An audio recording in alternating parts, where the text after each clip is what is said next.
And we're going to look at the Ubaid period. It's ancient Sumerian. And when I talk about ancient Sumerian, I talk about that leading up until what we call the late Proliterate period. After that, people still call the Ninevite period and things on as Sumerians. But I think we can see from the tablet that I showed you recently that the people that are living there after that time are not the original people that were there, and they were displaced and pushed far to the west. So the Ubaid period is about 6500 BC to 3800 BC, and it chokes out right there. The death of Mesopotamian Ubaid culture dies out around there. Whenever they did deep excavations through there, they found that a very big flood had happened around 3800 BC that caused the end of their civilization. The traces of a very big flood was found by British archaeologist Leonard Woolley during excavations in Ur and in Tel Ubaid, telling you that it had happened in a blanket over the whole area. Ur is down here and Tel Ubaid is up over here, and so the whole area had flooded over. Now the interesting fact here is, remember in my story about the flood that we had, or the lament for Sumer that we were looking at, how it described how it had become salt water, right?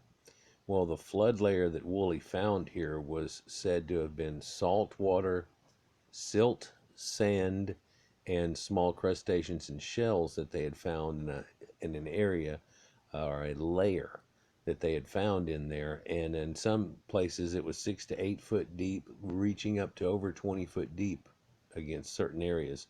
So it wasn't something that was just simply laid in, but mixed into the sediment was saltwater sand. Now you wonder how people can tell the difference of it, and it's actually pretty easy.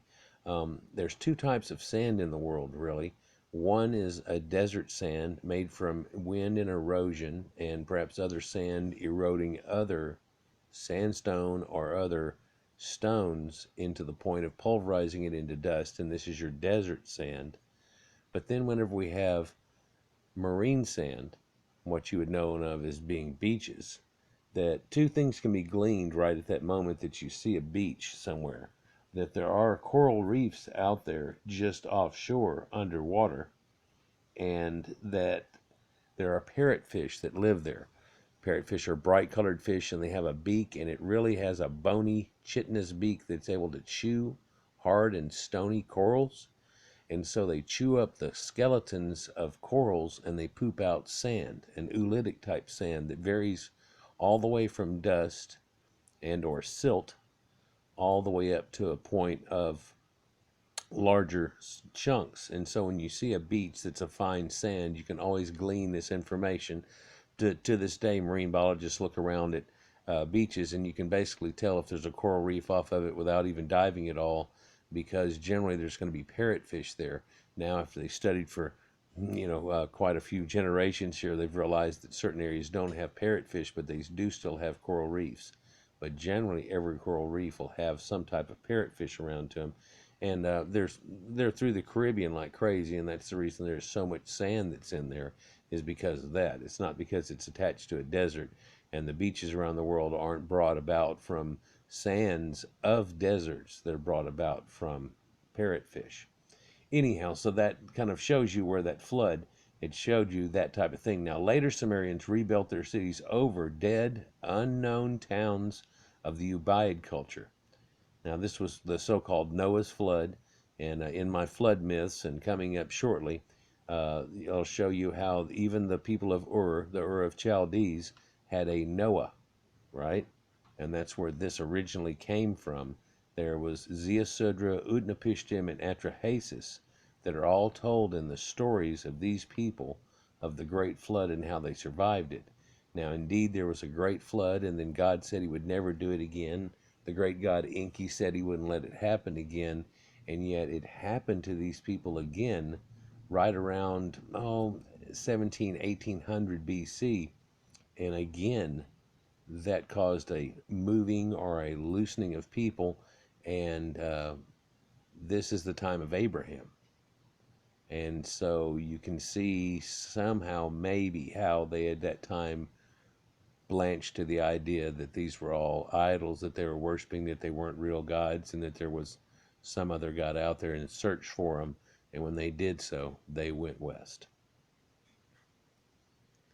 Let's look at some of this art that they have and some of the utensils that they actually use through this incredible time here. That's up at the very first here, where you see Samaritan, right?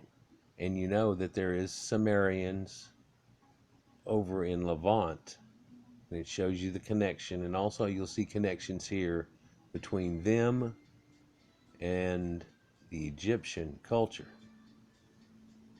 We're going to look at Tel Ubaid, and it's way down here. Ur's out over here. But their flood reached all the way up to here. Some 15 foot deep there, 15 cubits deep, exactly what they say in the Bible. Before they mentioned that it went up over the hills, but in this area, that would have been over the hills. Found 96 graves here. And you can see how it's just a cracked up lizard skin of dried up creek bed area, how this place had blanched in early times and really not been touched since.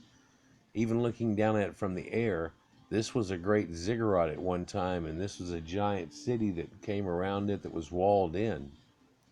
You can see a few square shapes, but once you dig out this place, you can find all kinds of artifacts like these bulls that they have there, the giant horned bulls. Now, this is the bull that was brought to Egypt. Egypt in Africa didn't have any bulls like this, and this is where the cattle come from. Look at this tulip vase and how finely it's made. And if you'll look, it's from the 6th and 5th millennium BC. Ceramic cup vessels. And look at something like this, and you can tell it's turned on a lathe to get this symmetrical, right? And the designs that are drawn inside of it, quite beautiful, but yet practical usage here.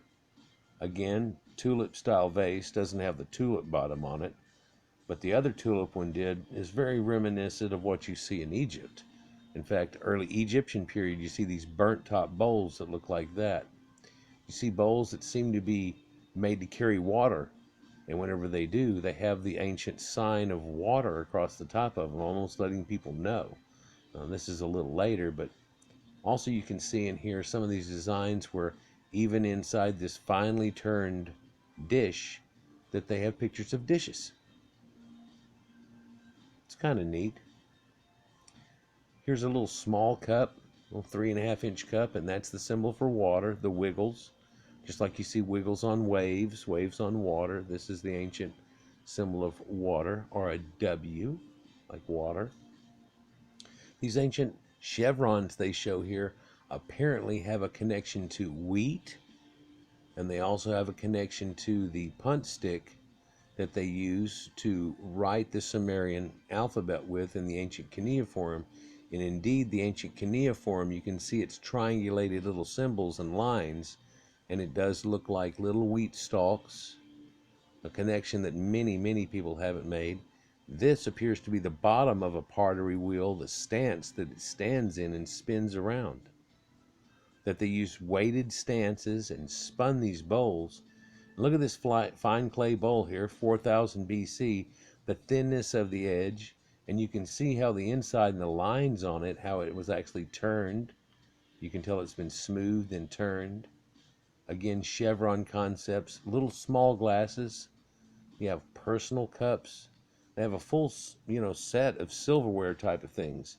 No, they don't have forks at this time and so on, but they do have a full set of your, bowls and bigger bowls, and it's believed they would make a big food into a bigger bowl and then separate it into smaller bowls. Drinks would be separated into cups.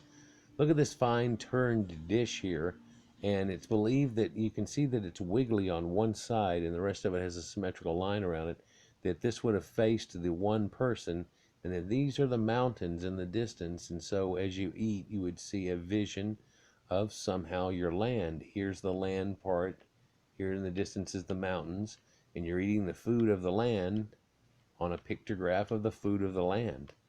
Isn't that incredible? Now again, we're going 5th or 6th century BC, so we're actually looking at something that's 8,000 years old. Look at the fine lines on the side of this and how thin and delicate it is, and you can tell that it was spun out on a lathe. You couldn't get something like that.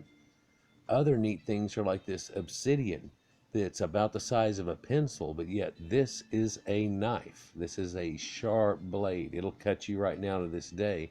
Obsidian is like a glass, and it's like the glass on edges. A lot of different things they found here out of them. Some of these things, like this, are sickles. There are hooks that hold pots and pick up pots. They look kind of like horns. There's also strange depictions of people, and of course here comes the alien concept, but these people that have almond-looking eyes or slits or very squinted eyes. Of course, if these people recently got here to an area and the ice age is going away, perhaps it's quite glary to them, but they seem to have elongated heads and or caps or cowls, almost like a Phrygian cap on their head, and you can see that continue here. And of course, these depictions here look very much like the earliest depictions that they find in pre-dynastic Egypt. All right? If you've looked at enough of this, you'll be like, well, that's very similar. This looks like to be a lion. It's been broken over time, but a lot of their clay structures, they look like this, almost just look like animal crackers. You can see this quadruped, which may be a cow, and they've shown some designs on him and some hair at his neck. And around his nose, it looks like he's already been domesticated, and he's got this lead on him. People have tried to say this may be a horse, but I think everyone realizes it's a donkey with its big ears and its mane that's cut to almost look like a Trojan horse's concept, but it's a donkey. Here's a bull, both of his horns knocked off, and it looks like he has a lead drawn on around his nose and a rope that leaves above his head. You can see this hole that's put through it. Here's one of the more neat things that can show you. They always try to tell you that agriculture started there some 3,000 years ago, perhaps, and it just kind of drifts in. Well, here's something from 5,000 BC or 7,000 years ago, predating the hell out of that, and it's a sickle that's already been perfected to be able to be used with an arched blade that has a thick weighting around the side of it. Look at the end here where you can't quite see it there, but this rim is much thicker, and then they've got a thin blade that comes out. This can be repeatedly sharpened, and whenever they do, they paint onto it, and then as it eats away, they resharpen it, right? And this part past this line is the handle, and you can hold it there, but if you grab it here, you're going to cut your fingers. Of course, it's extremely dulled over time, but this is a sickle showing you that they must have quite well had farming going on by this time. And of course, this sickle concept goes back to Uranus and An, which An is the god here too. Now there's spikes and cones that are used here, probably for votive purposes, they say, but a lot of people say that these could also be tent stakes somewhat, used to help hold down things. Have a bent tent stake. A lot of the Ubaid pottery will have a wicker basket form look around the edge of it here, or in parts of it, or even the whole thing done, showing you that, of course, they do wicker baskets, but they're doing this advanced pottery. You can see how the bottom of this is misshapen, but the top is definitely done on a lathe. Perhaps this all started from a lump, but yeah, done quite well. Looks like it had waffles on it. Here's some other depictions here of little small pieces and fragments that they have, but it can show you the intricate designs they show on it. And you can see turned edges of bowls that are too symmetrical for people to give credit for. Then you see something like this that's definitely made in two halves, and then a third component even put on top. It couldn't have been made in one single pass, but it had to be put together or applied together, and they know that it is. Some things don't come out of the kiln too good. Some of the things look like what it would look like if I tried to make a bowl. Still quite good craftsmanship back then, but look at some of the other ones, and it's almost unbelievable how good they're done. Look at the pictographs going around the edges of this, and the beauty of that right there, and how the rays and how it splays out just right. This is the way the bowl used to look, and the other ceramic bowl there. Depictions like this of a lion, eagle, king over stags and deers, and the intricateness of this. More bowls, but that chevron pattern that you see, that's wheat. Again, these date to 6000 BC or 8,000 years ago, definitely creeping right into the time of what we see the Lords of Arata, and whenever we know about Gobekli Tepe and the people that are from there. And here's one of these stanza bowls that stands up on its own, like it had rivers attached to it. Again, we see the wheat stalk motif that's in here. And you can see all the turned edges on these bowls. If you look at this one closely, there's lines radiating around. You can tell that it was spun around and this had been made on a lathe.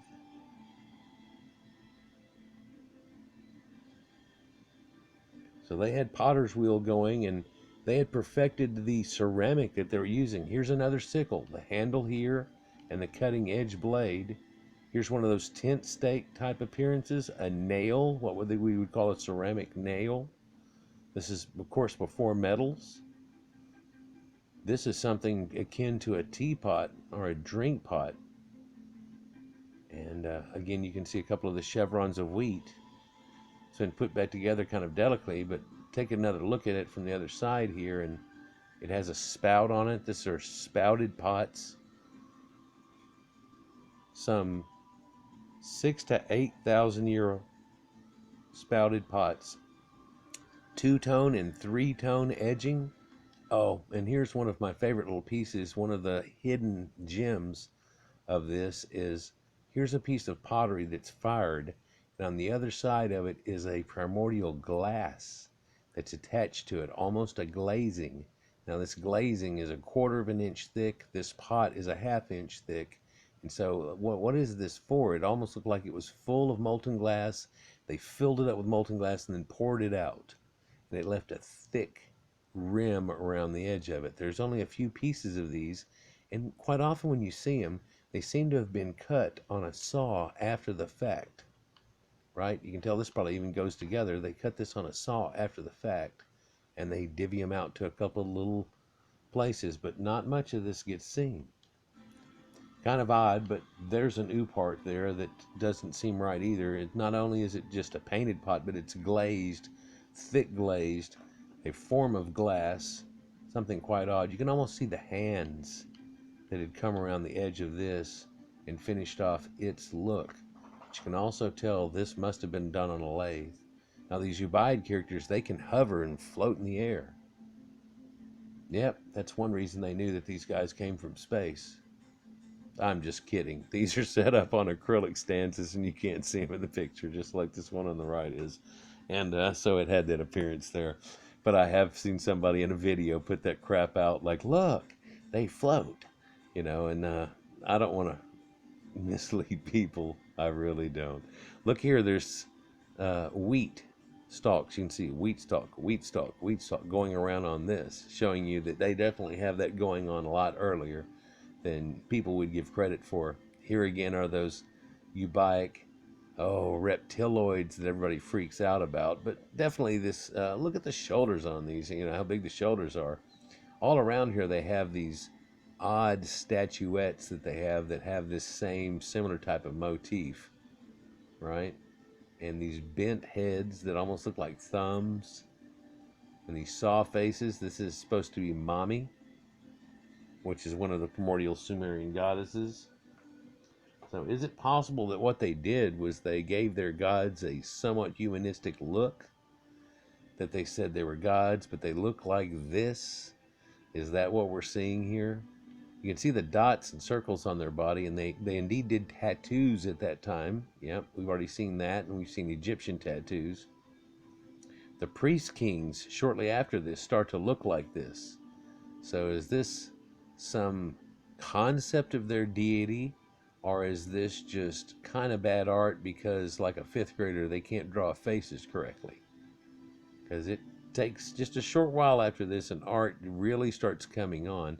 In fact, in the small geology of time, in a few hundred years, you can see how things rapidly progress into a Neolithic stonework that's hard to match with bas reliefs all over the place. Now, this was excavated in 1918, 1920, the 30s, 40s, 1960, and again in the 70s through 80s. And they've pretty much figured it all out, dug it all out. But what they need to do is find all the other cities and try to dig those out and give comparisons, and it will really show people um, quite easily the antiquity of these people, and then the ancient knowledge that they had. That, you know, when I was a kid, and I'm sure whenever you were a kid, they weren't willing to give these people any type of knowledge like that. Here we go with that strange alien crap again. Here's a bird head, almost a woodpecker type shaped person here, where you can see the eyes on it, almost a pterodactylish type look. You know, something very pointy nosed.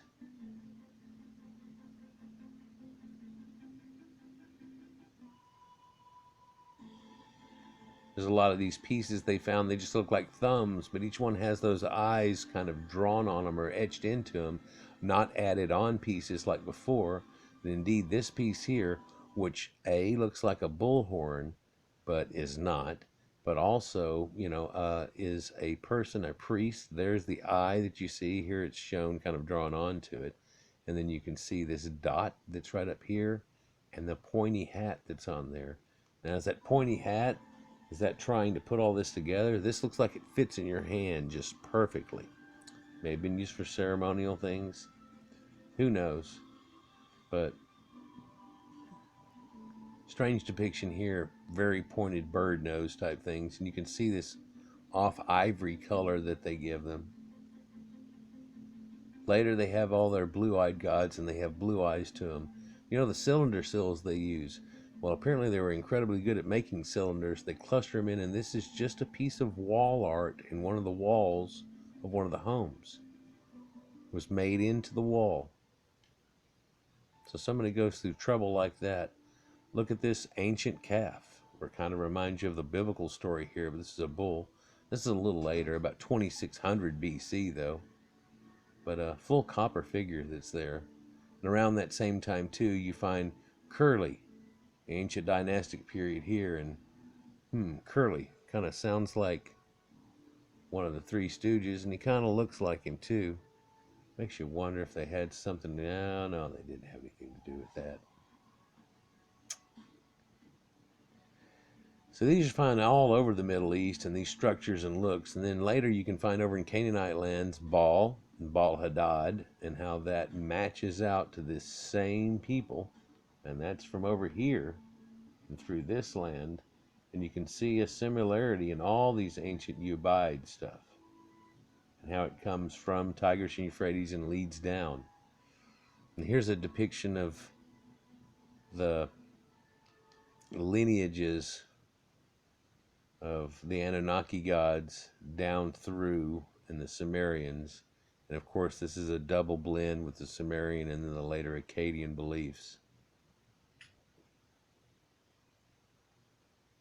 Quite interesting, and it shows you they had farming a little bit earlier than you believe, and a technology with pottery especially that's a little bit more fancy than we're willing to give them at the time also. And then again, it dates to 8,000 years ago, and that in itself is quite the feat.